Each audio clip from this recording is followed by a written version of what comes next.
یکی به چاره و تنها، یکی لب تشنه در سرا، یکی به درد بی پروا. عجب دنیاست این دنیا.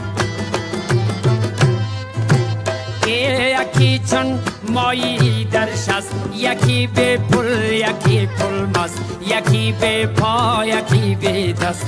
عجب دنیاست این دنیا. عجب دنیاست این دنیا. او یکی از آدمی دور است، ز ثروت مست و مغرور است، به فکرش از خدا زور است. عجب دنیاست این دنیا.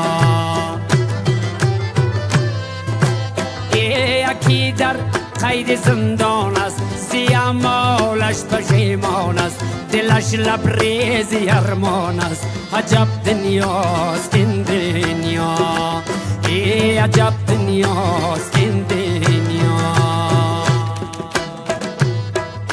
یکی از بچه بیزار است، یکی بر ناخونش زار است، به یادی بچه بیمار است.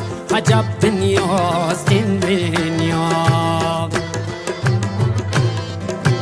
او یکی دور از وطن باشد، چو گل دور از چمن باشد، که جان جور ز تن باشد.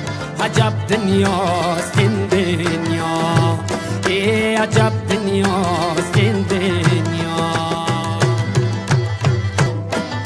یکی به دین و ایمان است، به خدمتکار شیطان است، پی آزار انسان است. عجب دنیاست این دنیا.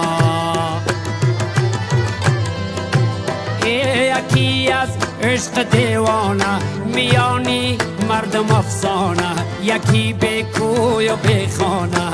عجب دنیاست این دنیا.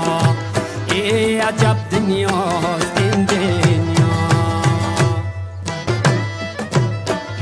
یکی یاد زن دارد، یکی یادی وطن دارد، یکی فکر کفن دارد. عجب دنیاست این دنیا. او یکی امید زن دارد، یکی فکری وطن دارد، یکی یاد کفن دارد. عجب دنیاست این دنیا. عجب دنیاست این دنیا. عجب دنیاست این دنیا. وای عجب دنیاست این دنیا.